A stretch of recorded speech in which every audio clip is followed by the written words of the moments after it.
que fazer, busque fazer, mesmo que esse profissional busque fazer o que a gente chama, vai moldar, vai fazer qualquer coisa, o que é importante, que ele entenda que ele está fazendo aquele ato como um efeito, ele está buscando fazer alguma coisa para o paciente no entendimento daquele paciente, dizendo assim, olha, estou dando atenção para o senhor. Muitas vezes, lá na cidade que não tem o recurso, ele precisa mostrar que ele está à disposição daquele paciente. Então, eu acho muito importante a gente sempre lembrar isso. Se, eventualmente, você está numa região que precise, ou que o teu paciente precise, que você faça alguma coisa para ele, entre aspas, porque você não tem esse recurso, a gente vê muito isso, o pessoal do interior próximo ali de Curitiba, não tem. Então, o que vai fazer? Não, se ele vai ali na primeira sessão, aí você vai lá, conversa mais um pouquinho, vai lá uma moldagem superior. Na segunda sessão, ele vai lá, você continua teu diagnóstico molde inferior. Então, enquanto isso, você está buscando recursos para tratar aquela pessoa que está acostumada com a odontologia imediata. Não tem informação imediata. Então, a gente busca mudar a cultura do povo também, da população que precisa. Mas também, Stefano, recursos que eu estou dizendo, mas talvez também, necessários. Eu acho que tem pessoas que têm experiência bem grande clínica e sabe. Por sim. exemplo, olha, eu atendi uma paciente semana passada, ela mora fora do país. Eu já moldei e vou entregar a placa para essa semana. Mas é para todo mundo? Agora, é uma dica que eu, clínico, daria para vocês. No meu grupo, e isso é fisiológico. Por isso que é muito comum, gente. Por que é muito comum? O que é comum? Vocês que não têm tanta experiência, mas já sabem lidar com isso. O paciente de procura, talvez Kelly, aí, a Glorinha, as meninas estão aí, que já têm habilidade, né, que já estão acostumados, o Rafa, a Dani. O colega chega no consultório de vocês com placa. Viu? Mas ele não acostumou com a placa, ou aquela placa piorou. Por quê? Porque talvez, primeiro, ele não precisaria de placa. Ou segundo, você usou a placa, que é um dispositivo intraoclusal, na hora inadequada. Então, vocês hão de convir comigo que essa musculatura está inadequadamente funcional. E qual que é o problema de você colocar o paciente numa fisioterapia por 4 semanas, 3 semanas, e depois colocar a placa no teu paciente? Porque, sabe qual é a resposta, Stefano? É aquele famoso jargão. Se eu só conheço da minha literatura prévia, a única ferramenta tem é martelo. Ou seja, se eu só conheço placa, eu só vou fazer placa. Não, mas o que eu quero dizer, Jorge, é que muitas vezes, é que quando a gente tem essa abordagem, isso a gente sente com os meninos que estão lá com a gente, tudo isso. O pessoal do interior, daquele interior mais bruto mesmo, aquele pessoal, o cara quer alguma coisa, né? Então, eu digo para eles assim, gente, o que ele precisa é atenção. Mas a forma que você tem que dar atenção para você conseguir uma boa história do paciente, você vai usar o recurso que você pode ter à disposição, dentro do teu conhecimento. Agora, o que você precisa entender é que você não vai tratar aquele paciente com a placa. Você pode até usar o efeito placebo, se for a indicação, aquela situação que a gente já discutiu, dentro de alguma teoria, mas não é o tratamento para aquele paciente. E é isso que é preciso, é importante entender. Eu acho que é importante, isso que você está colocando, eu acho que é fundamental, que a gente precisa compreender que mesmo... Como é que você vai pegar uma pessoa, como a gente tem lá aqui? O cara está lá no meio do mato, ele vai no teu consultório, e você vai mandar ele para o psicólogo, ele não vai, ele não está louco. Você vai mandar para o fisioterapeuta, na cidade dele não tem. Então, para você poder fazer a abordagem, às vezes você tem que dar um jeito. É nesse sentido. Mas tem em mente o que é onde você quer chegar. É isso que eu quero dizer. Mais alguma colocação aí, gente? Estão conseguindo sentir o passo a passo do paciente? Olha, o paciente já foi orientado, está fazendo fisioterapia, tem autocontrole, baixou o aplicativo, possivelmente está medicado ou não, depois pode ver isso mais aí para frente. Mas o mais importante agora é pôr a mão na massa, para ter respostas. E vocês já viram isso na minha aula, viram a aula do Killian, viram a aula do Stechman, na aula do Wagner. É hora de a gente, né, fazer alguma coisa.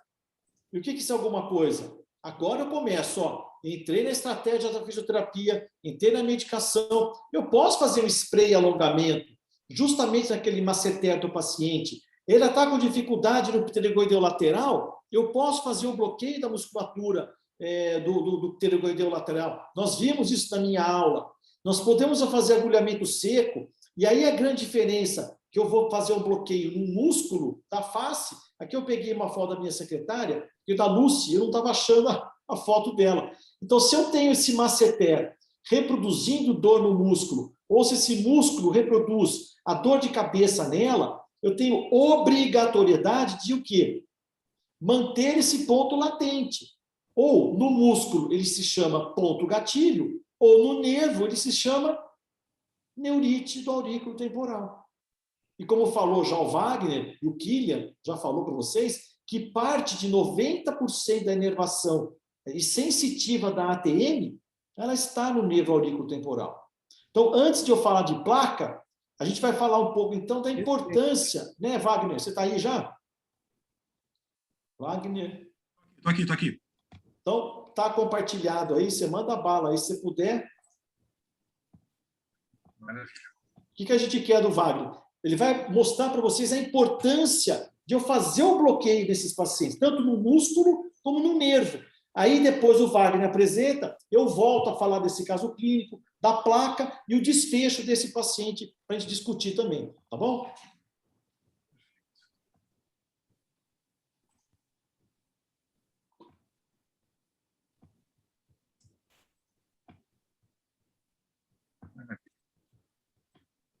Deixa eu voltar só um pouquinho aqui.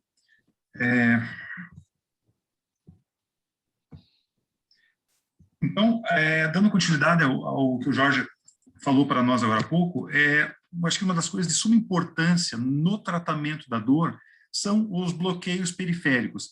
Entenda bloqueio periférico como um bloqueio que pode ser realizado tanto no músculo, como também em terminações de nervo, e também esse músculo, digamos assim, ele pode ser uma fonte profunda de dor. E o nervo, tantas vezes, ele também pode promover, por exemplo, algum tipo de dor referida, ele pode, por exemplo, desencadear algum tipo de neurite ou algum tipo de neuroma. E como é que eu vou trabalhar nesse sentido? Então, os bloqueios, eles vêm a esse encontro para tentarmos melhorar, digamos assim, a condição de saúde do nosso paciente. E, além de que os bloqueios eles podem ser tanto terapêuticos, como também eles podem ter um fim diagnóstico. Digamos, será que o problema, por exemplo, é de ordem muscular? Será que o problema é de ordem articular? Será que ali é a região do problema? Então, nesse contexto, os bloqueios eles vêm ao nosso encontro.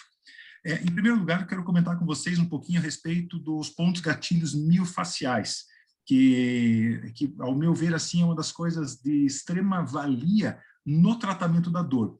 Diga-se de passagem, a literatura comenta que mais de 85% da população um dia vai ter pontos gatilhos miofaciais. E o que vem a ser esses pontos gatilhos miofaciais? Então, por definição, Mense, ele define o ponto como sendo um ponto dolorido, circunscrito, palpável, na verdade, ele é como se fosse endurecido, né, dentro de uma banda tensa muscular.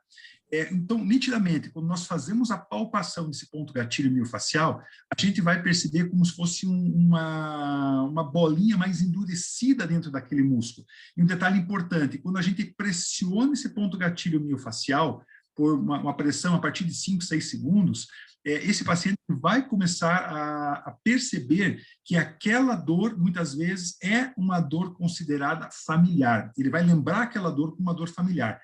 E detalhe, a principal característica do ponto gatilho miofacial é a dor referida, ou seja, a dor à distância.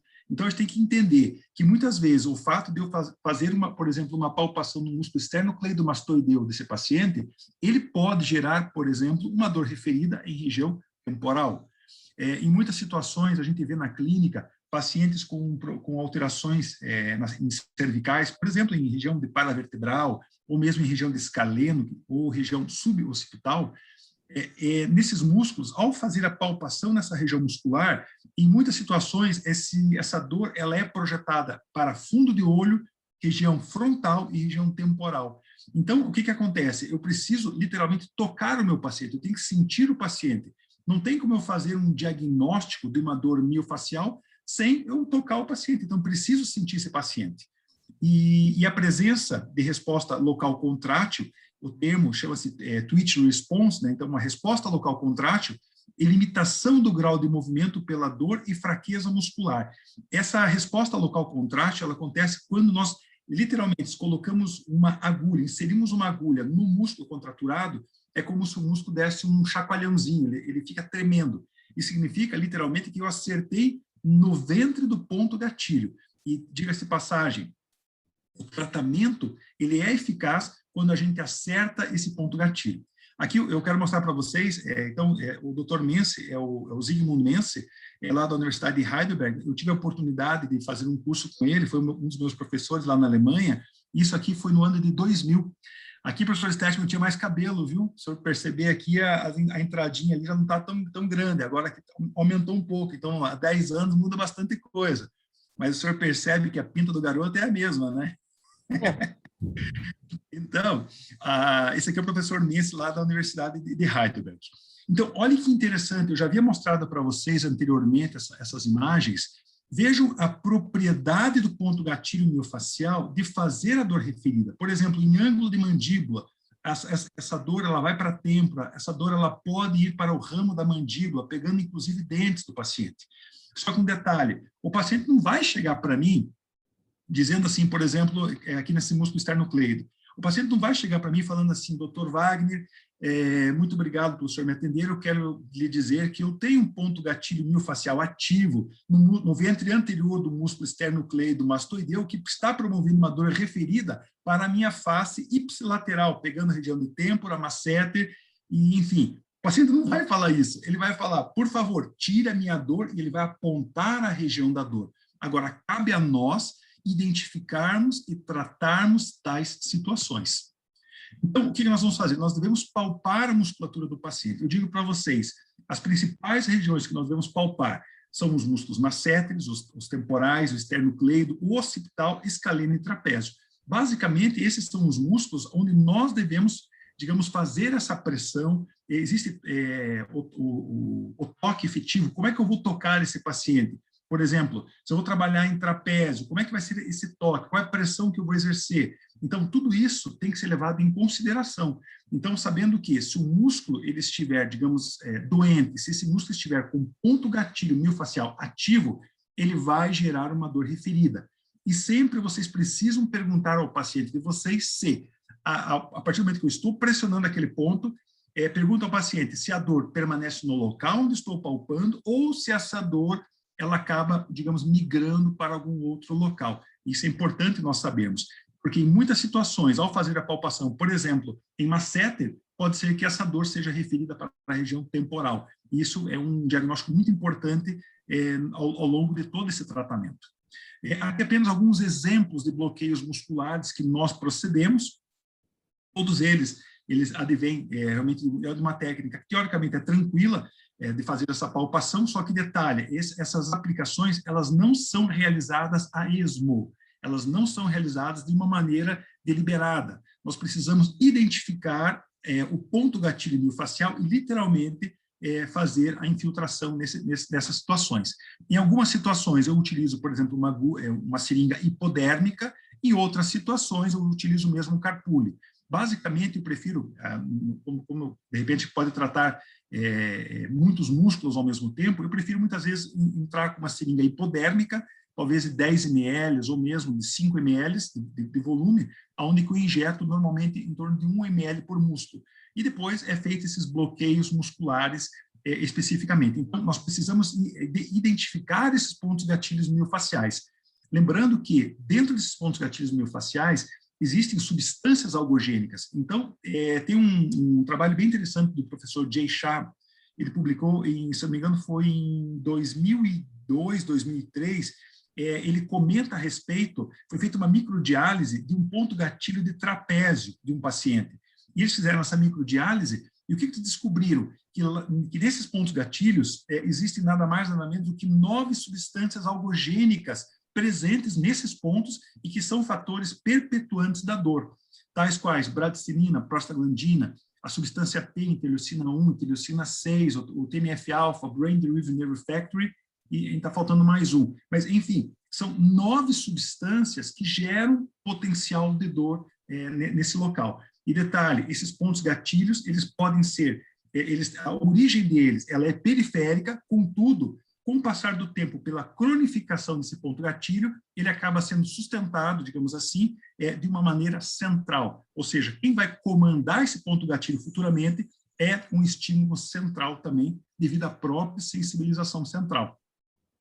E nós bem sabemos que a sensibilização central, Wolff define a sensibilização central como sendo uma amplificação de sinais neurais que partem da periferia e que atinge esse sistema nervoso central, ou seja, aumentando o impacto da dor no nosso paciente.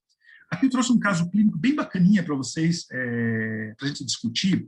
Vejam só, essa paciente, ela é esposa de um colega meu aqui do Sindor, onde eu trabalho.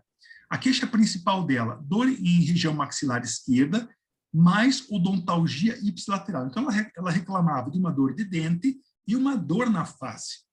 Detalhe, o início após noite de sono mal dormida, véspera de viagem para Disney. Então, a família iria viajar para conhecer lá o Pato Donald, o Mickey Mouse, enfim, e começou a ter uma dor muito grande em dias antes da viagem para Disney. A caracterização, como é que era o tipão da dor dela? Era uma dor em agulhada. Muitas vezes a dor em agulhada, queimação, ardência, choque elétrico, são dores características descritores de uma dor neuropática. Então, ela tinha uma dor em agulhada, no masséter, associado a uma sensação de pressão e ardência, queimava ali a região dessa face esquerda, com duração remitente, tipo vai e volta, em torno de mais ou menos 10 a 20 minutos, mais ou menos de 15 vezes ao dia, intensidade VAS4, de acordo com a escala visual analógica, que vai de 0 a 10, ela tinha 4. No exame clínico que eu fiz, ela tinha sensibilidade térmica ao frio no elemento 26 e presença de pontos gatilhos ativos em músculos mastigatórios, em particular no próprio masséter dela. Fator de melhora, relaxante muscular e AINES. Fator de piora, o estresse. Fator associado, bruxismo noturno e bruxismo em vigília. Exame radiológico normal, pedi apenas uma panorâmica normal. Olha só a hipótese diagnóstica pelo neurologista, e foi um outro colega que avaliou essa paciente um dia antes da minha avaliação. Ele a diagnosticou como neuralgia trigeminal. E quando a gente vai olhar o exame de imagem dessa paciente, eu pergunto para vocês, será que ela tem uma odontalgia? Será que ela tem uma neuralgia trigeminal? O que essa menina tem de fato? Quando a gente vai olhar a região dos dentes dela, a gente percebe dentes rígidos, não tem absolutamente nada nos dentes dela que comprovem, digamos, que ela tenha por exemplo, algum tecido cariado. A sensibilidade que ela tinha térmica ao dente era devido a uma abfração, devido, digamos, a um trauma oclusal que gerou essa abfração de tanto apertamento que essa moça faz. Então, gerou essa abfração.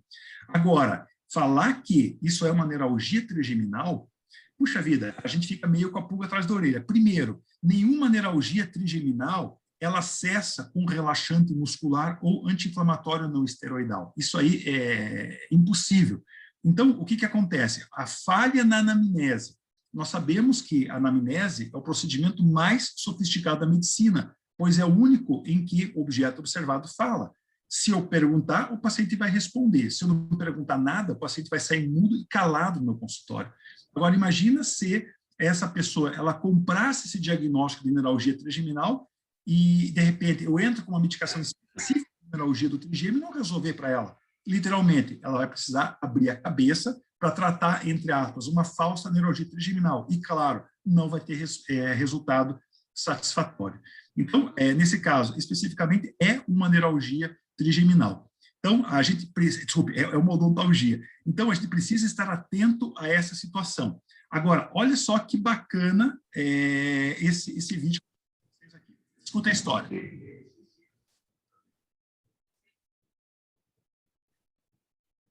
O espinheiro molar.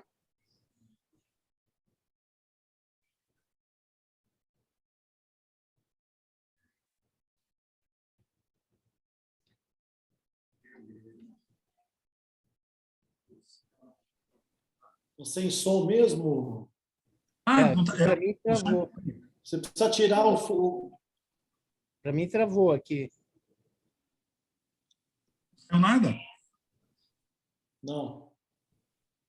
Tá. Só ir na leitura labial aqui. Está me ouvindo? Tá. Eu estou ouvindo sim. Ó, o que ela está falando é o seguinte, eu fiz a palpação no músculo masseter dela e estou tentando reproduzir a dor dela na face.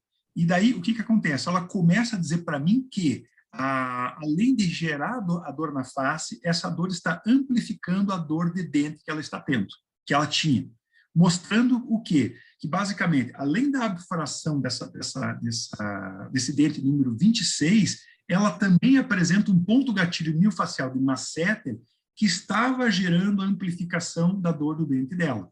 E daí, como bloqueio o teste diagnóstico, olha só o que eu fiz. Eu fiz um bloqueio simples do ponto gatilho miofascial dela e, literalmente, a dor desapareceu no mesmo minuto. Percebam vocês que sempre quando a gente faz a inserção dessa injeção, a gente procede o quê? A aspiração. Percebam aqui ó, que existe um pouco de sangue dentro desse carpule aqui. Ó. Então, esse aqui é um carpule com refluxo. A hora que eu injetei, peguei um vaso sanguíneo. Primeiro cuidado nosso é aspirar. Pegou o vaso sanguíneo, recue um pouco a agulha ou, de repente, tente introduzir de uma outra maneira que não que evite o vaso sanguíneo, a fim de que esse líquido, esse anestésico, ele não vá para a corrente circulatória. Eu quero que ele fique no músculo e não na corrente circulatória do paciente. Então, o cuidado que a gente tem que ter numa situação como essa, eu digo assim, ele é pleno. Não existe situações, por exemplo, assim, eu acho que é isso, eu acho que é aquilo. Eu tenho que tentar fazer um diagnóstico adequado nesse paciente, tocar na musculatura. Então, eu tenho que palpar, literalmente colocar a mão na massa do paciente para tentar descobrir aonde que é o ponto gatilho. E se, porventura, esse ponto gatilho ele vai gerar essa dor referida ou não. Eu acho que tem uma pergunta que eu acho que é importante. A gente sempre está falando, e o Jorge falou isso no início da aula, falou da calibração, né? Como é importante a calibração na hora de identificação de um ponto de gatilho. Né? Como é importante a calibração fazer parte desse exame. Então, acho que é interessante você comentar um pouco isso, né? Que o Jorge colocou, falou bastante disso, né? Como é importante essa calibração. Né? E quando você vai calibrar esse paciente, esse profissional que vai atuar, você vai ajudar com essa calibração efetivamente estabelecer melhor esses diagnósticos. De acordo com o DC, o ponto gatilho tem que ser, digamos assim, pressionado por mais ou menos em torno de 1 quilo de pressão. A partir do momento que a gente acha esse ponto gatilho, então, primeira coisa, eu vou fazer palpação na musculatura, a fim de encontrar, digamos, uma banda mais tensa, uma banda mais enrijecida.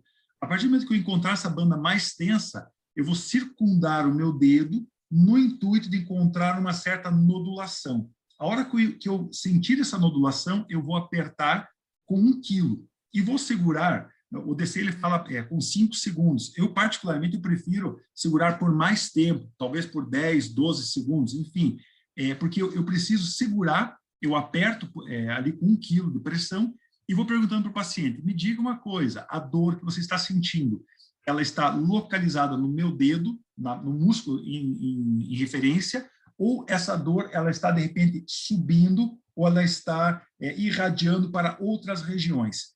Se o paciente, muitas vezes, ele comentar, olha, a minha dor, a dor normal que eu tenho é na região da têmpora, e eu começo a fazer palpação no masseter, e amplifica a dor na têmpora, eu sei que a fonte da dor, ela é aqui. Porque o local onde a dor ela está instalada, muitas vezes ali é o sítio da dor, é um local, digamos, de dor referida. Então, se eu proceder um bloqueio anestésico aqui, essa dor de cabeça ela vai cessar.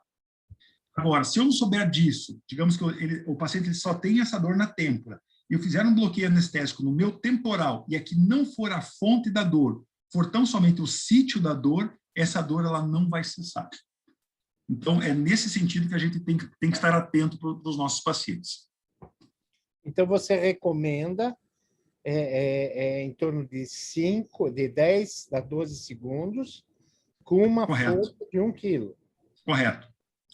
Só que, por exemplo, em músculos mais robustos, como, por exemplo, o região de trapézio, se eu fizer 1 quilo aqui, isso aqui não faz nem cócega. Então, teoricamente, a pressão exercida nesses pontos gatilhos de trapézio, a média é em torno de 3,5 kg, mais ou menos. Daí eu pergunto assim, como é que a gente vai calibrar efetivamente um aluno? Eu sempre falo assim, eu, por exemplo, no consultório, também o professor Stechman também tem, nós temos o algômetro de pressão, que é um instrumento de uma fábrica aqui nos Estados Unidos, chamado Wagner Instruments. É de um parente meu, né? É o Instruments. E daí, não, é verdade isso, é o Wagner Instruments. Só que não é parente. Daí o que acontece? Esse algômetro de pressão ele vai mostrar com quantos quilos eu estou pressionando a face do meu paciente, o local em questão. Detalhe, esse algômetro de pressão ele é algo que vai trazer uma resposta objetiva para o meu paciente, porque o paciente vai dizer, aqui está doendo. Isso é subjetivo. Agora, a partir do momento que eu coloco um algômetro, eu pressiono esse algômetro, a pressão, digamos, do aperto que eu estou fazendo vai mostrar realmente com quantos quilos tem ali. E isso é algo objetivo. O paciente ele vai entender aquilo como realmente, puxa vida, eu estava muito sensível a três consultas atrás, que com 800 gramas já doía, agora você está fazendo 2 quilos, eu não sinto mais dor. Então, o paciente vê uma evolução positiva no tratamento deles. Então, outra situação, a gente pode, digamos, calibrar o peso na balança de supermercado, para saber quanto, assim, vou colocando o dedo e vou apertando, até eu sentir, aqui 1 quilo de pressão, aqui 2 quilos de pressão. Então, é importante fazer essa calibração. Vamos continuando? Alguma dúvida, pessoal? Vamos lá, então. E agora eu quero comentar um pouco a respeito dos bloqueios nervosos periféricos. Quando a gente comenta a respeito dos bloqueios nervosos periféricos, a gente precisa fazer o quê? A palpação das principais estruturas nervosas desses pacientes. Quais são as estruturas que nós devemos trabalhar de uma maneira bem básica? Seria o nervo supratroclear, supraciliar, infraorbital, nervo mentoniano e nervo aurículo-temporal, em região posterior, o occipital maior, o occipital menor, e mais aqui, bem nessa altura mais ou menos do escaleno, tem aqui o nervo auricular magno. Então, essas são as principais regiões onde nós devemos palpar, porque, diga-se de passagem, em situações de sensibilização central, todos esses pontos aqui vão estar hipersensíveis. Então, nessas situações, a gente pode proceder, digamos, nos bloqueios anestésicos para tentar amenizar esse input dessa periferia e que vai para o sistema nervoso central. Ou seja, eu estou cortando essa aferência que vai para o sistema nervoso central propriamente dito. Então, aqui alguns exemplos de bloqueios nervosos. Eu vou comentar em particular com vocês hoje sobre o bloqueio do nervo aurículo-temporal. Temos o bloqueio do nervo infraorbital, o bloqueio do nervo mentoniano, o bloqueio do supratroclear, supraciliar e o bloqueio dos nervos occipitais. Aqui também poderia acrescentar até o bloqueio do gânglio esfenopalatino, que é muito útil no sentido assim de uma dor facial idiopática persistente que pegue a região de maxila do paciente. Então, aqui em particular hoje eu vou comentar a respeito do nervo aurículo-temporal, que no mínimo, assim, de todos os bloqueios, acho que um dos mais importantes para todo mundo que está começando na área da dor é trabalhar o nervo aurículo-temporal. Professor, qual que é a frequência desses bloqueios, assim, para um controle legal álgico, assim? Depende da situação. A gente vai ver isso aqui. Se o bloqueio for, digamos, sem corticoide ou com corticoide, ele nessa situação. Então, quando eu trabalho especificamente só com anestésico, normalmente eu faço semanal. Quando o bloqueio é com corticoide, eu faço o bloqueio a cada 15 dias. Né? E normalmente são 3 séries de bloqueio. Aqui na sequência eu vou mostrar para vocês o caso onde que eu usei bloqueio com corticoide. E tem um bloqueio só com anestésico também. Esse caso aqui é um caso que foi usado bloqueio com corticoide. Então, o bloqueio anestésico ele pode ser tanto terapêutico, que é esse caso, como um bloqueio de teste diagnóstico, que vai ser o caso seguinte. Olha só que interessante esse caso que apareceu lá no nosso instituto. Esse paciente ele levou um tiro na face e, literalmente, aqui nessa imagem aqui bem do ladinho esquerdo, vocês vejam que tem um risco azulzinho. Esse aqui é o projétil. E o que aconteceu? Literalmente, ele operou esse paciente, promoveu ali a remoção desse fragmento e fez uma prótese de ATM no paciente. Eu já conversei com vários outros cirurgiões e tudo mais, eles falaram que o tratamento de uma situação como essa poderia ser conservador, porque isso aqui poderia ossificar por segunda intenção, né? Então, só que aqui foi um caso, digamos assim, eles partiram direto para um tratamento cirúrgico. E olha só a história clínica desse paciente. Então, vamos caracterizar essa história clínica dele. Ele começou a apresentar dor em ardência e queimação. Vejam vocês, esse aqui é um descritor de uma dor neuropática, tá? Com frequência diária, contínua, e intensidade nunca inferior a 6, ou seja, o paciente estava tendo muita dor. Iniciou-se de uma maneira imediata após a cirurgia de próstata de ATM há 15 dias. Então, o paciente chegou para mim de pós-operatório de 15 dias e presença de sinais positivos somatosensoriais. Esses sinais positivos somatosensoriais estão relacionados a um ganho sensorial, ou seja, o paciente ele tinha uma alodínia e também tinha uma hiperalgesia. E fator de alívio, absolutamente nada. Eu pergunto para vocês, como eu vou proceder numa situação como essas? Então, a gente tem que pensar o seguinte, que eu sempre foco em um tratamento completo do paciente, envolvendo a parte farmacológica, envolvendo a parte clínica também, porque eu entendo que, em muitas situações, a farmacologia ela é uma ferramenta essencial e assim, primordial, tantas vezes, em um tratamento, muitas vezes, com exposição de nervo, lesões nervosas. Eu tenho que trabalhar de uma maneira global nesse paciente. Quando a gente começa a tratar dor, a gente não pode brincar de tratar dor, a gente tem que tratar de uma maneira efetiva. E lembra que eu comentei com vocês em aulas anteriores que o alvo terapêutico ele tem que ser o target, top-down e bottom-up. Ou seja, o meu alvo tem que ser tanto periférico como central. Vai ele falar com esse troço de Não. Então, o alvo tem que ser tanto periférico quanto central. Então, o alvo ele é periférico, atuando, por exemplo, através de bloqueios nervosos, através de laser terapia, através de uma placa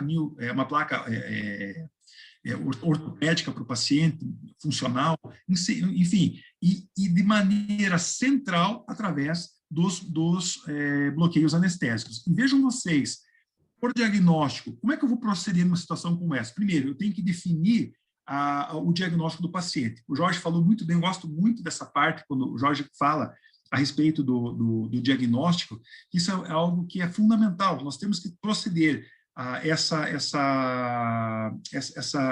segmentação, diagnóstico topográfico, etiológico e sindrômico. Isso aí é uma coisa que eu lembro que eu já comentei com o professor Stefan faz bastante tempo a respeito desses diagnósticos. Eu acho muito bacana, assim, no sentido da gente compactar, digamos, o que o paciente está sentindo e a principal hipótese diagnóstica. E vejam vocês, o paciente ele teve uma dor neuropática trigeminal pós-traumática. E não foi com o tiro, detalhe, foi com a cirurgia que lesionou o nervo em questão, que é o nervo auriculotemporal. O tratamento proposto, eu entrei com duloxetina e pregabalina, que são duas medicações que vão trabalhar especificamente o quê? A duloxetina, ele é um antidepressivo dual, que atua no circuito serotonina e noradrenalina, que funciona muito para dor em ardência e queimação. A pregabalina, ele atua especificamente no bloqueio dos canais de cálcio, que funciona muito para uma dor também, digamos, funciona como analgésico e também funciona no tratamento daquela dor, muitas vezes mais em queimação, uma dor em choque. Então, é muito útil nesse sentido. O PET de lidocaína, o nome comercial dessa medicação única que tem para vender no Brasil é o Toperma, ele funciona para quê? Para esses sinais positivos somatosensoriais. Eu vou grudar o adesivo na face do paciente por 12 horas e descansa 12. É muito bacana.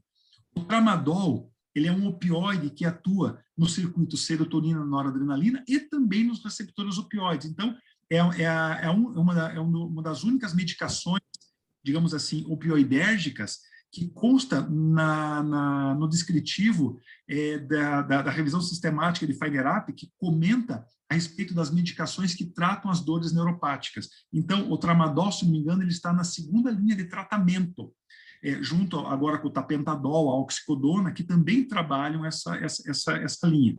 E eu entrei com o Etna. O que vinha a ser o Etna? O Etna foi, digamos assim, uma medicação que envolve uridina, citidina, e na verdade é um complexo vitamínico, digamos, dentro de um contexto geral. Outro detalhe interessante, que quando existe uma lesão de nervo, vai ocorrer um aumento da expressão de receptores, muitas vezes receptores iônicos, de canais de sódio e canais de cálcio, gerando muitas vezes um neuroma, é bem isso mesmo, um neuroma nessa região nervosa. Por isso que, em situações agudas, eu vou entrar com bloqueio nervoso periférico, associando lidocaína 1%, associado com depomedrol, que é metilprednisolona, 40 mg por ml, na proporção de 1:1. E daí isso é feito a injeção nesse paciente no nervo aurículo temporal. E, como medida física, associado laser terapia. Resultado, hoje, atualmente em controle, resultado positivo. Esse paciente, depois de toda a medicação, todo o trabalho, esse paciente ele se estabilizou em torno de mais ou menos 2 meses depois de todo esse trabalho, né? Então, ele está estabilizado. Essas sessões de lidocaína, aqui eu coloquei de 10 em 10 dias, visto, digamos assim, a severidade do caso, normalmente eu faço de 15 em 15 dias, mas não tem nenhum problema você fazer de 10 em 10 dias essa aplicação de lidocaína. Se essa dor fosse crônica, digamos assim, eu não acrescentaria o depomedrol, porque o depomedrol ele é um corticoide de depósito, então ele vai atuar na neuroinflamação. Como no caso de uma dor crônica não existe neuroinflamação ali no local, eu entro tão somente com a lidocaína para bloquear os estímulos que vão para o sistema nervoso central. Então, quais são as principais indicações clínicas do bloqueio do nervo aurículo temporal? Primeiro, diagnóstico diferencial. Eu preciso, digamos que eu quero saber, será que a dor que o paciente tem na ATM, será que é da ATM mesmo? Ou será que é uma dor muscular, digamos, em masseter? Então, eu vou mostrar para vocês como é que funciona esse diagnóstico diferencial. Dor por desaparentação pós-procedimento cirúrgico, que é o que aconteceu nesse caso clínico, e dor em região periarticular. Paciente que refere, por exemplo, dor na ATM, paciente que refere dor no ouvido, dor de cabeça, dor de dente em região de maxila ou mesmo de mandíbula, mais de mandíbula, é interessante nós fazermos esse bloqueio teste diagnóstico no nosso paciente. Então, basicamente é o seguinte, nós observamos que o nervo aurículo temporal é um ramo derivado do quinto par dos nervos cranianos, que é o trigêmeo, e aqui em particular no ramo V3, que é o ramo mandibular. E percebam vocês que esse nervo trigêmeo, ele apresenta 5 ramificações específicas. Ramo auricular anterior, ramo do meato acústico externo, ramos colaterais, ramos parotídeos e um ramo especificamente que vai para a ATM. Então, o que acontece? Mais de 90% de toda a aferência da articulação temporomandibular, ou seja, aquele estímulo sensitivo que está na ATM, ele vai passar pelo nervo aurículo temporal. E o que acontece? Se eu bloquear esse nervo aurículo temporal, literalmente, a dor do paciente, se for articular, a dor ela vai cessar de uma maneira absurda. Em questão de 1 minuto, o paciente já não tem mais dor. Então, a gente vai proceder à palpação, o paciente abre um pouco a boca, no polo posterior da articulação, injeta e entra com a agulha mais ou menos em torno de 1 centímetro e deposita 1 ml de anestésico nessa região. É importante orientar vocês que também existe a artéria temporal. Eventualmente, pode ser que, de repente, uma infiltração no aurículo temporal, nós talvez peguemos essa artéria temporal. Mas também não é nada do outro mundo. Vai promover um pouco de sangramento, mas remove a agulha, sempre aspira antes, né? pegou a artéria, muda de posição e injeta de volta. A hora que você tirar da agulha, provavelmente vai sair bastante sangue. Não tem problema, faz compressa ali naquela região, comprime por 1 minuto, 2 minutos, depois essa sensação ela já vai desaparecer. Olha só esse caso clínico, aqui no caso um protocolo diagnóstico. Caracterização, dor empontada em região periauricular, que irradia para a face e exacerba-se, aquilo que o Jorge comentou, durante o quê? A função mastigatória. Então, o paciente come alguma coisa e a dor dele aumenta. Dor de intensidade leve e que se alivia com anti-inflamatório. Então, o paciente está aqui. Literalmente, é essa dor que ele tem aqui. Só que um detalhe importante, a dor, ela aumenta com a função. Mas espera aí, será que isso é músculo fatigado, que está gerando, digamos, uma sobrecarga muscular, que está gerando dor? Ou será que é a TM? Então, eu vou fazer, a minha pergunta estou frente a uma DTM muscular ou uma DTM articular? Como é que eu vou proceder? Eu vou fazer, literalmente, o bloqueio anestésico do nervo auriculotemporal, que é o que eu vou mostrar para vocês agora. Sempre fazendo a asepsia do local. Esse paciente é um paciente muito... É o Jackson, é um paciente que sofria de muita dor lá na clínica. Fiz o tratamento dele, graças a Deus a dor dele zerou 100%. E quando eu fiz o tratamento do Jackson, eu havia feito essas filmagens previamente. Só que um detalhe, o meu fotógrafo, o cara que filmou tudo isso aqui para mim, ele acabou perdendo, não tinha feito backup de nada, ele perdeu tudo, as imagens. E daí eu chamei o Jackson para, assim, depois de quase 2 meses de eu ter dado alta para ele ir no consultório para fazer novamente toda uma bateria de infiltrações totais, nervo supraorbital, supratroclear, ciliar, occipital maior, menor, ele fez tudo, sem ter dor alguma. Ele falou, doutor, eu só faço isso porque o senhor tirou minha dor. Então, olha só que bacana o trabalho, assim, então, essa cooperação do paciente. Então, é isso que acontece. A gente procede, então, faz esse bloqueio anestésico de uma maneira muito simples, não tem, assim, segredo fazer. O paciente ele vai abrir a boca, a gente vai sentir, então, vai ter como se fosse uma depressão no polo posterior da região da TM, e vamos infiltrar 1 ml de anestésico nesse polo posterior da TM. Detalhe, essa agulha aqui, como já me perguntaram em alguns cursos que eu dei em outras cidades, falando que essa agulha estava entrando na TM, eu quase caí de costas, porque isso não existe, a gente bem sabe disso, que essa agulha não chega na articulação temporomandibular. Uma, por causa do posicionamento da minha agulha, que é no polo posterior, pelo direcionamento, e outra, pelo tamanho da agulha também. E o Killer já mostrou para vocês muito bem a respeito disso na vez passada. Então, injeta aqui na região, aspira e finaliza o tratamento. E, com certeza, o paciente ele vai ter o alívio da dor. Então, eu vou conseguir distinguir se a dor ela é articular ou se a dor ela é de origem miofacial. Então, é isso aí, pessoal. Vamos conversar, acho que, não sei se o Jorge agora vai dar continuidade, né, Jorge? E daí, depois você vai tirando as dúvidas. Ô, Wagner, só tirar uma dúvida aqui. Claro. Eu não sei se você falou, eu não prestei atenção, mas quando você utilizou o Etna, ele pode ser intramuscular ou comprimidos. No caso, acho que você fez uso contínuo acompanhando a pregabalina em comprimidos, correto ou não? Exato. São 2 comprimidos usados de 8 em 8 horas. Sempre 2 comprimidos. Tá, e quando que se utiliza o intramuscular? O intramuscular, quando eu quero ter uma ação, digamos, bem rápida da medicação. Digamos que o paciente chegou num quadro muito agudo. Nesse caso aqui, eu poderia ter entrado com a parte intramuscular.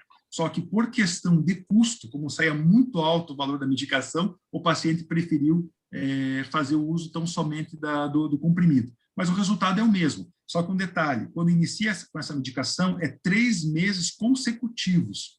Tem lesão de nervo, são 3 meses consecutivos do uso dessa medicação.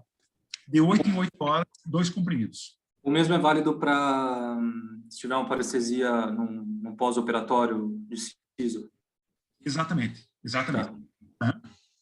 Parestesia, na minha experiência, isso se prolonga bem mais que 3 meses. Quando a gente recebe paciente com parestesia para tentar aí uma abordagem mais efetiva, entrando com medicação, aí em torno de 6 a 9 meses. A minha experiência clínica, eu não sou estudioso disso, eu só recebo muito paciente pós-cirúrgico, né? em consultório. Então, a minha experiência aí usando laser, usando Etna, usando pré-gabalina e fazendo todo o arsenal terapêutico, eu não consigo com 3 meses uma recuperação. Não sei aí o Jorge, qual é a expertise? Eu também tenho eu acho que no mínimo, né, qualquer estudo mostra, né, menos que 3 meses, não vejo sentido em utilizar. Agora, eu vejo dentro de tudo isso uma judiação, né? A gente dá aí meia hora para o Wagner falar, porque ele fica em si, né? Mas então, vamos dar um spoiler para vocês, né? Essa aula completa do Wagner, que ele sabe disso, né?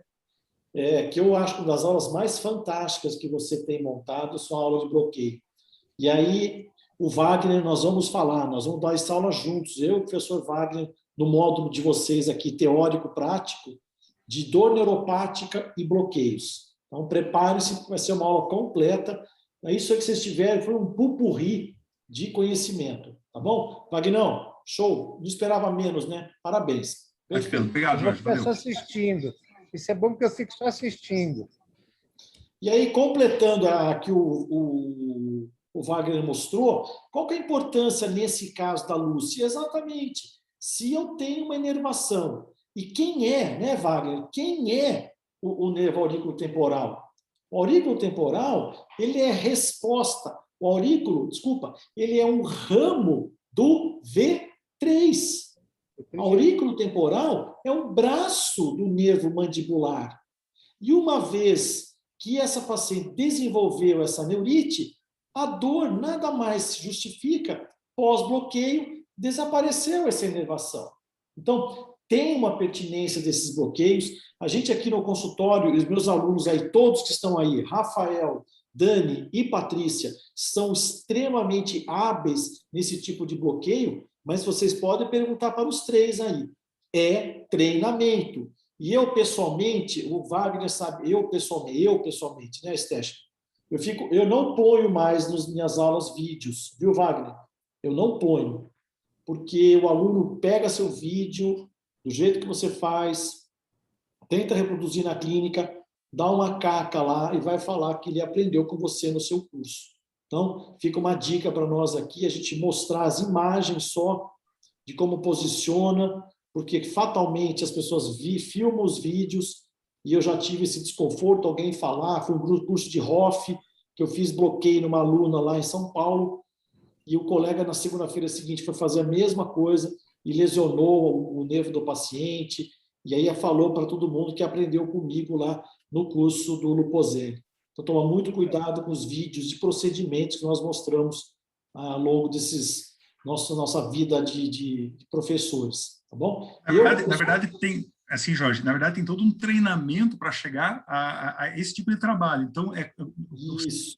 Sim, não é aquela história de que no final de semana eu fiz um curso de implantodontia, eu já estou fazendo implante segunda-feira, radiografia panorâmica, sabe? Então, fica importante assim, isso, que a gente tem que treinar isso, ver o professor Wagner fazer bloqueio no dia da aula, ver o professor Jorge fazer bloqueio, ver o professor Killian fazer bloqueio, visco, porque aí vocês vão ter mais segurança, vamos estar juntos, segurando na mão de vocês. E vocês podem perguntar para os nossos alunos, é literalmente como nós fazemos. Para a gente finalizar esse caso clínico, é óbvio que se eu estou diante de uma paciente que mesmo que ela fez uma sequência, lembra, vamos voltar lá, uma sequência lógica, né? Fisioterapia, medicação, bloqueio, spray, agulhamento, como brilhantemente mostrou Wagner, músculo e nervo, a gente está apto a entrar com a placa oclusal. Mas, professor, eu só entrei com a placa agora. Tudo bem, não tem problema, você pode tentar com a placa antes. Sugestão nossa, entra com a placa depois. Mas eu gosto de entrar com a placa antes. Bom, aí eu não vou discutir com vocês, cada um na tua experiência, né? Mas essa placa funciona? Já funciona, o professor Stetman já mostrou isso para vocês. E olha, eu quero chegar. Depois de fisioterapia, placa estabilizadora, uso de 90 dias, laser terapia, todo um procedimento, olha a resposta, está aí a resposta para o Rafa, dessa paciente Lucy. Ela volta a fazer uma abertura de boca, com 42 milímetros, desculpa, gente, eu vou postar a foto aqui, 42 milímetros, sem desvio. mostrando que a nossa hipótese diagnóstica estava correta. Essa paciente tem uma cocontratura de proteção em nível de masseteres, tinha também, né, uma dor localizada no nível de pterygoideu, e muito brilhantemente, o que o Stechman mostrou para vocês? Que, prestem atenção, uma vez que você tem um paciente acometido pela ATM, eu vou voltar aqui a imagem, gente, isso aqui é mandatório a gente lembrar. O Wagner, depois aquela imagem linda dos seus slides, né, que mostra o aurículo temporal, os branches, os braços, mas olha aqui, eu quero que vocês olhem, ó, nervo massetérico, aurículo temporal, nervo mandibular.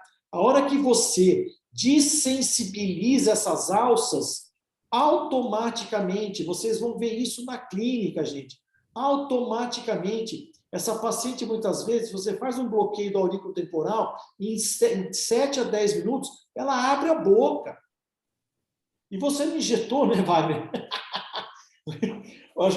Falando que injetou na ATM. Não, Wagner, nós bloqueamos a alça superior do aurículo temporal. E olha a beleza de resultado que nós temos clinicamente. Como já mostraram para vocês, placas interocruzais, as placas são funcionais, as placas, ó, o dente até tinha mancha do amálgama antigo aqui, ó. Desapareceu a dor do dente.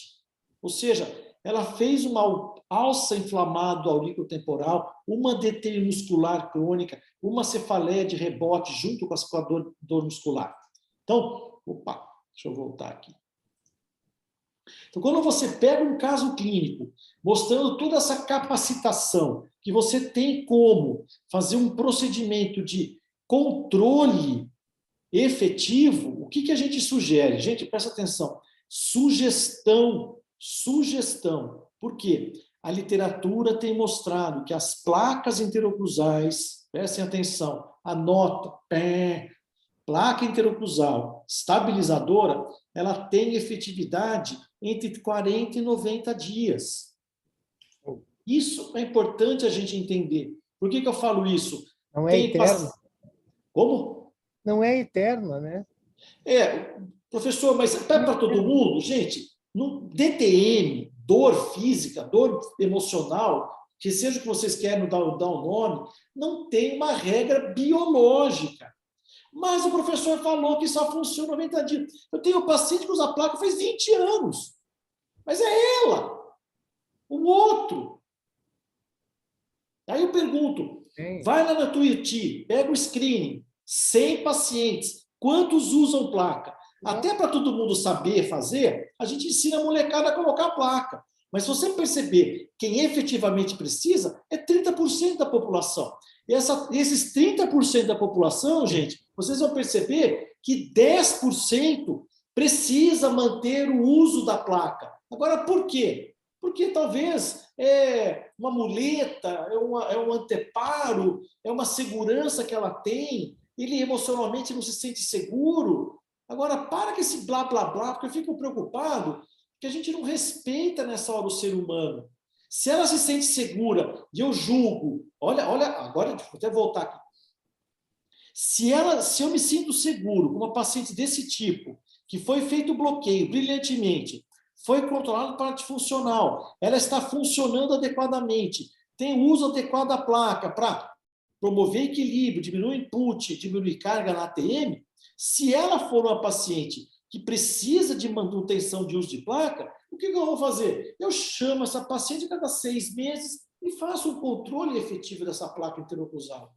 E outra, eu gosto muito de usar a técnica de uso e desuso de placa. E talvez eu não sei se a gente pode discutir isso, se abre o momento agora, mas quando vocês estiverem diante de paciente com DTM, vocês têm que... Bem pertinente, Jorge. Né? A gente tem que pensar que a placa ela entra como um sistema ortopédico, né? Como o nosso Stechman. Eu aprendi isso, né? Eu peguei o contemporâneo do Wagner e o ortopédico do Stechman e incorporei nas minhas falas, porque é importante essa estabilização ortopédica, mas talvez não é de perpétuo. O paciente vai perceber que muitas vezes ele passa a dormir com a placa 3 noites, 4 na semana, e ele passa bem. Cuidado com esse imperativo citação. Você tem que usar a placa toda noite. Isso não é uma verdade científica. Eu vejo ainda professores gabaritados falando muita intercorrência inadequada. Eu não vou falar, né, Estétima, que eles estão certos, estão errados, eu estaria julgando os colegas. Mas eu posso falar que eles estão num comportamento inadequado. Assim como nós vimos, nós 4, né, vamos falar bem a verdade, e eu acho que vai ser importante, o Kylian está aí, o Estétima, o estudo que nós vamos fazer, nós 4, mostrar para os alunos das visco-suplementações e o compartimento inferior. Vamos aproveitar, se a gente fechar essa turma prática, que Kylian, você que mostre exatamente essa impossibilidade que estão veiculando na internet. Isso é um falso, é um pseudo-tratamento. Isso não é uma verdade científica ainda. Então, a gente trabalha aqui com verdade científica. Assim como o Wagner mostrou, uma agulha de 8 milímetros ali, né, acho que de 8, não chega nem próximo de uma articulação temporomandibular, mas nem que ele queira, né? Então, você vê o despreparo do colega que faz um comentário com o professor Wagner, nesse estirpe todo, dizendo que o Wagner injetou na ATM do paciente. Então, que a gente tenha esses critérios de compensação, porque a gente chega ao final mostrando para vocês uma sequência lógica de um paciente. E por que ela usou placa? Boa. Se você voltar lá, ela tem exacerbação do processo, é matinal, ela acorda com dor de cabeça de manhã, ela simula apertamento dentário, ela tem um travamento muscular pela manhã, uma dor importante familiar. Então, a placa, ela é um grande resolutivo para essas pacientes dormirem, que têm apertamento noturno em vigília, do sono. Caso contrário, você perceber que o próprio paciente tira a placa, porque ele vê que ele não precisa de placa, porque ele não aperta dente à noite. Quando é que ela aperta dente? Perfeito. De dia. Eu acho que quando você entende, quando você faz, você entende o diagnóstico dentro da hipótese, do que você levantou. Pode ser diagnóstico, as comorbidades, o envolvimento do paciente. E você gente, pode abrir as telinhas que acabou a aula, viu, gente? Quero ver todo mundo aí. Abre a tela aí. Você entende a necessidade daquele instrumento que você vai utilizar. Eu acho que isso é importante. Qual é o instrumento que você vai utilizar? Seja placa, seja infiltração, seja agulhamento, seja anestesia, seja bloqueio. Se você não souber o que você está fazendo com ele, não adianta nada. Eu vi na internet e estou repetindo, mas repetindo para quê, cara pálida? Você não tem o diagnóstico, estabelece o diagnóstico e escolhe a ferramenta mais adequada para cada caso. Abra o arsenal terapêutico de vocês. A gente fala muito aqui, placa. Placa tem seu papel? Tem. A gente cansou de falar para vocês durante os nossos encontros o papel ortopédico da placa em algumas situações, o papel estabilizador em outras situações. Pronto, agora uma dor neuropática, a placa vai ter função se, quando, de que forma, de que maneira. Então, você vai tratar todo mundo com o mesmo prego? Se eu só se eu só tenho martelo, para mim tudo é prego, né? Então, é isso que a gente precisa. São ferramentas importantes que devem ser utilizadas sem estabelecer corretamente o diagnóstico. Levando em consideração também... Olha, abre a câmera aí, Natália. Viu? Levando em consideração que a Kelly, no começo do nosso bate-papo, né, Kelly? Ela até abriu aí, e quem é do meu grupo sabe, né? Eu acho que talvez todos nós aí, nós 4 professores, nós temos essa habilidade em utilizar a toxina botulínica, né? Então, o que acontece? A gente conseguiu montar uma estratégia disso para vocês, tá bom? Eu vou pedir para o professor Stechman colocar para vocês um link à disposição de vocês. Nós vamos aceitar, por enquanto, só inscrição no curso. Nós não estamos aceitando pagamento, porque eu preciso definir o sábado, dia 23, que é a clínica. Se não tiver essa clínica, eu vou mudar a data do curso, tá bom? 23, 24, 25. Nós queremos sentir o interesse de vocês. Ninguém mais está com esse link, só vocês que estão com a gente. Então, ao final da nossa aula, nós vamos disponibilizar esse link, vocês vão clicar vão preencher um formulário de intenção, de inscrição. Tá bom? A única norma aqui para eu colocar vocês na associação, eu tenho que colocar 10 ou 12 alunos lá dentro, senão não tem curso. Porque vai ter clínica, é um custo alto, né? O Rafa, que fez curso comigo, a Dani, o pessoal que está aí, sabe? Nós temos uma associação muito bonita, de primeiro mundo aqui, né? Salas de aula interativa, clínicas muito modernas, e é um custo elevado. Então, a associação quer pelo menos de 10 a 12 alunos para um curso teórico clínico, tá joia? Paciente, não se preocupe, vai ter paciente para todo mundo, tá joia? Então, bloqueio periférico, vão ver a gente fazer. Instalar a placa, vão ver a gente fazer. Visco, vai ver o Kylian fazer. Toxina botulínica, é a única dúvida, né, Estética? A gente não falou, mas como provavelmente a gente pode abrir isso para vocês verem como é que a gente manipula as possibilidades, né? Colocar isso também na parte teórica do curso. O arsenal fantástico, porém, com muitas ressalvas, utilização da toxina botulínica para tratamento ou controle das desordens temporomandibulares. Lília, minha querida, você pode abrir o microfone e fazer um comentário dessa aula nossa? Jorge, acabei de colocar no bate-papo, no chat. Ótimo. Tá? O link já da aula. Depois eu mando novamente, mas eu já coloquei aqui. Maravilha. Bom, você colocou o link do curso já. Isso. Lilian, e aí? Algum comentário? Alguns comentários, né? E eu, assim, não tenho nem palavras para dizer, acho que não tem nem palavra no vocabulário aqui para poder descrever a qualidade, o nível da aula que vocês tiveram. Eu participo de muitos cursos, não são poucos, né? Eu tenho, principalmente agora que eu estou fazendo parte como vice-presidente do Sono, eu tenho condições e convites para assistir vários cursos como convidada, e eu vou falar para vocês, o conteúdo que vocês tiveram aqui, eu não vi em curso nenhum, tá? Nenhum mesmo. Vocês estão com uma condição aí de ser clínicos, com uma expertise absurda. O Stechman, o Wagner, o Jorge, o Kylian, que eu já vi a aula dele, né, o ano passado, nas nossas aulas lá da pandemia, são, assim, high standard, né? Então, assim, a gente não tem, vocês têm que aproveitar. Eu, como já vi várias aulas do Jorge, do Stechman, do Wagner, aprendo muito com eles todas as vezes que eu assisto. Não existe uma vez que eu não vejo uma aula, não ouço, e tem alguma coisa que bate o sininho, tim, que às vezes a gente não presta atenção vendo uma vez só, né? Que são muitas informações, eu sei que são. Para vocês, eu trabalho com DTM já há 20 anos, né? Pouco tempo perto do Jorge, do Wagner, do Stechman. E mesmo assim, eu aprendo muito, e muitas das coisas que eu sei hoje, eu aprendi com eles. Eu também não tinha visto nos cursos lá atrás, quando eu fiz, né, DTM 2. Então, eu recomendo muito que vocês realmente abracem esse curso, porque é uma oportunidade maravilhosa. Eu vou estar com vocês, se vocês permitirem, né? Eu vou ficar junto com vocês para poder acompanhar e dar um pitaquinho aí no sono, né? Que eu acho que vale muito a pena. Em relação à placa, né? Só um comentário aqui para vocês, a importância do sono dentro da DTM, né? Porque hoje a gente já passou dessa fase, como o Jorge mesmo falou, a gente não pode ser mais amadores, né? A concorrência é muito grande, essa pandemia acelerou muito a bagagem, né? A nossa bagagem a chegar até nós o conhecimento. Então, nesses últimos anos, a gente tem visto muita mudança, aí, principalmente na área da área de bruxismo do sono.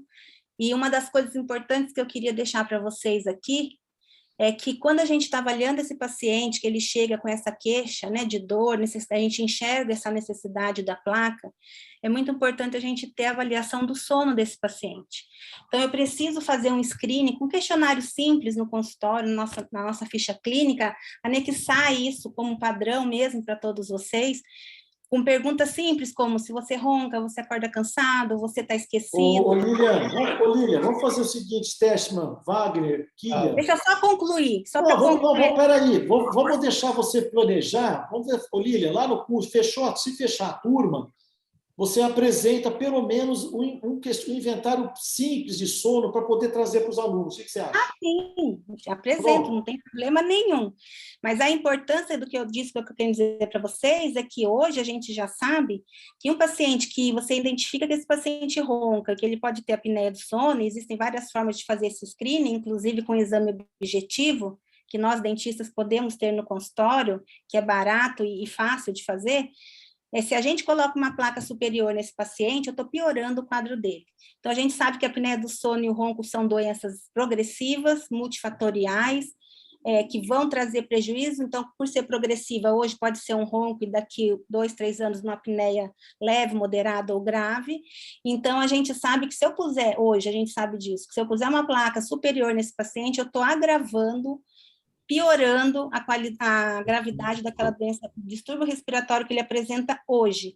Então, se um paciente não puder ou não quiser fazer um tratamento, né, com odontologia do sono ou outro tratamento que lhe seja adequado, pelo menos a gente deve ter expertise para saber ajustar e colocar uma placa inferior, que a maioria não gosta de fazer, mas eu, particularmente, tenho muita experiência com placa inferior, desde antes de trabalhar no sono, eu sempre gostei, porque eu sempre atendi muito edêntulo no meu consultório, e eu costumo até hoje, né, colocar a placa inferior quando esses pacientes apresentam perdas dentárias, eu tenho vários casos assim, e isso também foi um dos motivos de eu, na área do sono, ser uma das primeiras pessoas que publicou o uso de aparelho intraoral sobre dentadura. Então, é possível, né, a gente tratar essas pessoas edêntulas, mas voltando ao assunto, importante a gente saber que se eu coloco uma placa superior no paciente que ronca e tem apneia, eu estou contribuindo para esse paciente acelerar o processo aí da doença, tá? E isso é bem bacana, a gente estar ciente disso. Bem legal isso que você colocou, como uma expert do sono, que você é, não adianta você dizer que não, tá? Porque nós comentamos isso, exatamente isso, quando a gente foi falando de placa. A importância de avaliar um sono, né? Porque exatamente se você precisar fazer, entre outras abordagens que a gente comentou, lógico, mas se você tiver que fazer uma placa para esse paciente, tem que ser inferior. A gente comentou isso, inclusive, com ele. Exatamente. Né? Faz parte das comunidades. Tem paciente que não quer fazer uso com aparelho intraoral, né? Porque hoje a gente sabe que se você usar um aparelho intraoral, eu reduzo também as atividades de bruxismo. Na maioria dos pacientes, né? Tem 2 trabalhos do Lavigne mostrando bem isso. Que ele, inclusive, fez 2 trabalhos que não tinham apneia do sono, a queixa era cefaleia e bruxismo, e ele tratou com um aparelho intraoral. Mas não são todos os pacientes, que estou tratando 2 comorbidades, o bruxismo do sono e a apneia e ronco, com um tratamento, que seria o aparelho intraoral de avanço. Mas alguns pacientes não querem ou não podem, naquele momento, realizar esse tratamento, né? Então, a gente tem que optar pela placa inferior. No caso de uma apneia grave, se o paciente realmente, mesmo não querendo, a gente insistiria para ele usar um CPAP adaptado com uma placa placa oclusal inferior. Ele é perfeitamente possível ele usar um CPAP nos casos de apneia grave com a placa a placa interoclusal. Então, essas coisas são bem bacanas a gente saber, porque na nossa clínica isso aparece todo dia, gente. A apneia do sono tem uma prevalência hoje de mais de 30%.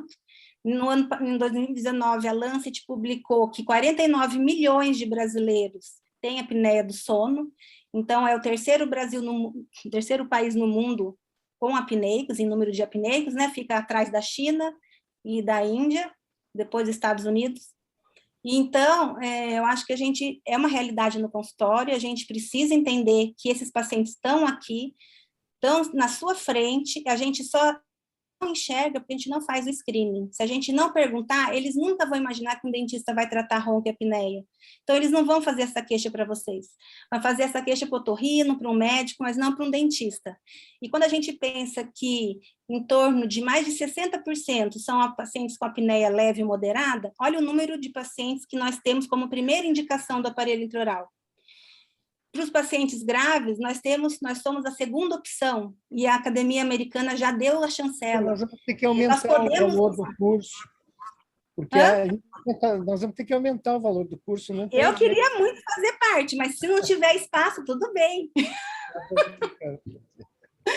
Mas eu acho que a gente tem que ter esse olhar, porque é um mercado grande, né? Tirando agora a parte simplesmente de saúde, né? Que é um problema de saúde pública, com certeza, mas para nós dentistas é um mercado aberto, muito grande, só que nós não sabemos identificar, nós não temos essa expertise, não estamos atentos para isso ainda.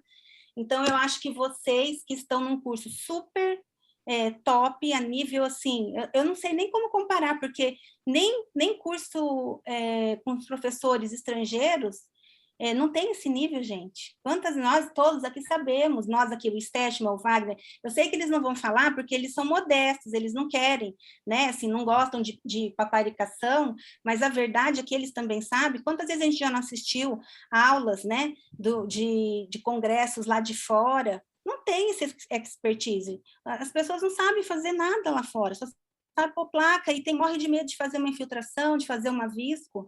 Então, assim, vocês têm essa oportunidade, tem que agarrar, porque não vão ter outra oportunidade como essa, sinceramente, tá?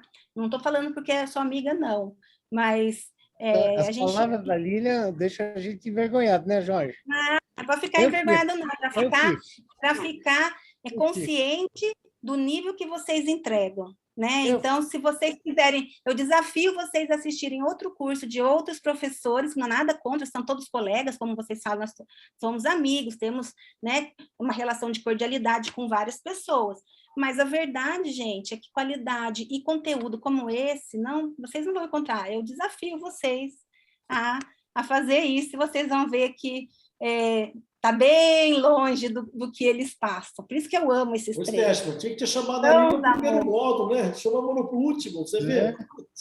Ilha, obrigado, viu? Ia fazer...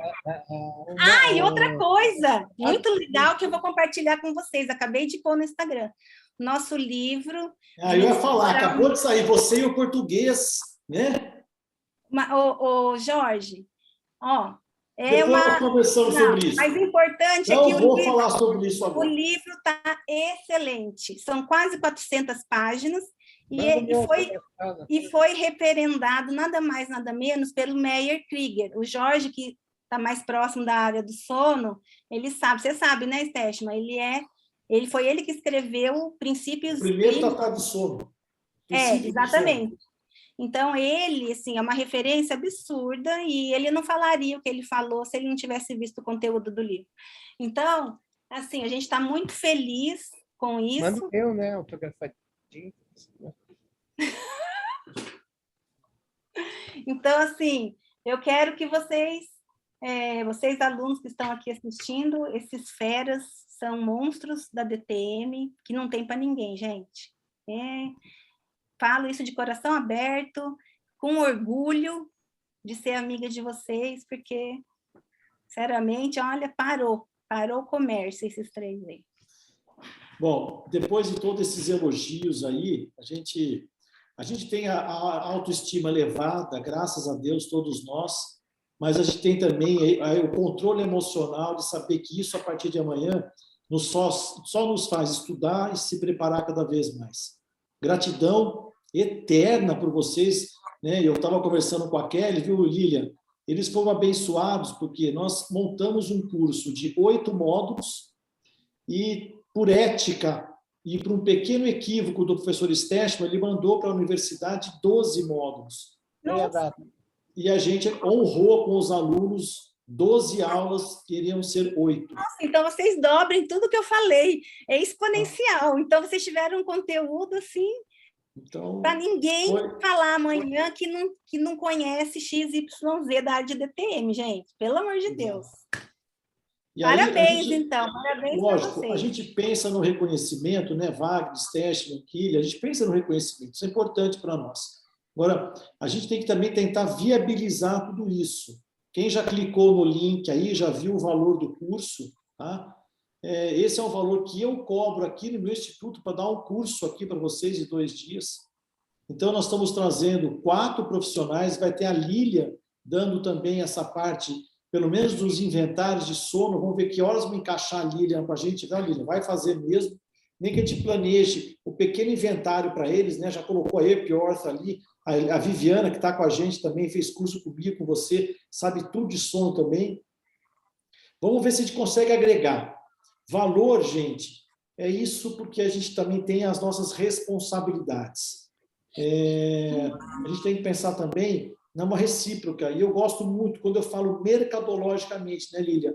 Eu não gostaria de ver hoje o aluno que fez um curso desse com a gente, né, Estética, com toda a expertise de nós 4, sem querer desmerecer qualquer um de nós, mas a gente tem realmente uma curva de aprendizado a oferecer, como a Lilian tem uma curva fantástica na odontologia do sono, para enriquecer demais essa área nossa, junto à DTM, né? A área dela, que no meu curso é sono e dor. Eu gostaria de fazer exatamente esse apelo, né? Que a gente consiga fechar uma turma. Foi questionado por que Campinas, né?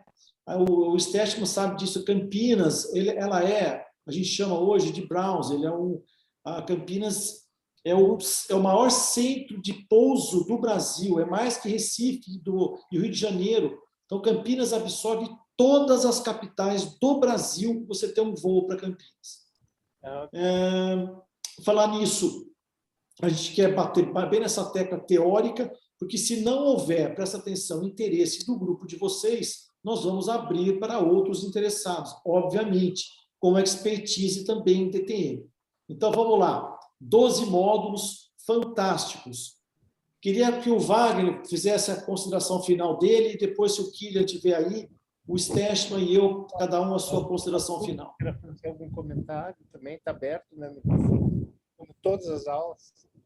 Em primeiro lugar, quero agradecer muito a Lilian por ela estar junto com a gente, pelas lindas palavras que ela falou, que realmente nos deixam muito felizes, e ainda mais assim no sentido de sabermos que nós estamos no caminho certo, né? Então, tentando sempre fazer o melhor, porque aquilo que a gente faz, que passa para frente para os nossos alunos, é aquilo que a gente faz na prática, é aquilo que a gente faz no nosso dia a dia. Então, não tem aquelas coisas assim, eu vou esconder o pulo do gato, eu vou esconder tal coisa. Não, a gente abre o coração, mostra aquilo que é realidade, né? Então, o que muitas vezes que a gente vê, como a Lilian bem comentou agora, quantos cursos que a gente faz fora, e que realmente na hora do pingo no i, de repente, cadê o pingo? Fica um negócio que você acaba não ficando sem uma resposta.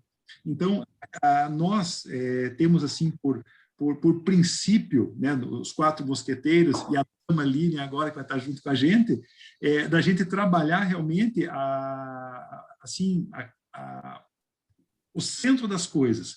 Então, a gente vai mostrar a realidade, mostrar como que funciona o nosso dia a dia, porque nós somos clínicos. Todos nós somos clínicos, além, claro, de sermos professores, mas acho que a gente tem que realmente, a gente não pode deter o conhecimento tem que ser passado para frente, e tem que ser passado com clareza, com objetividade, com assertividade, para quê? Porque a gente vai reproduzir pequenos Wagners, pequenos Stechmans, pequenos Zubens, pequenas Lilians, pequenos Kylians, ou seja, são pessoas que vão reproduzir aquilo que nós estamos ensinando, né? Então, eu fico feliz de ter participado desse grupo, de ter sido convidado pelo professor Jorge, pelo professor Stech, pelo Kylian, para estar junto com vocês, e que realmente esse próximo curso que nós vamos fazer, que é o teórico e prático, pode ter certeza que o que vai ser passado para vocês é aquilo que nós fazemos na nossa clínica, com as 4 portas, dentro das 4 paredes, tudo fechadinho ali, é exatamente ipsis literis que nós iremos fazer e mostrar para vocês. Obrigado mais uma vez por tudo. Então, assim, gente, é interessante, só para a gente fechar, e está aberta a palavra aí para quem quiser, né? É interessante, vocês estavam falando, e a gente faz isso desde que foi criada a especialidade em DTM do orofacial, né?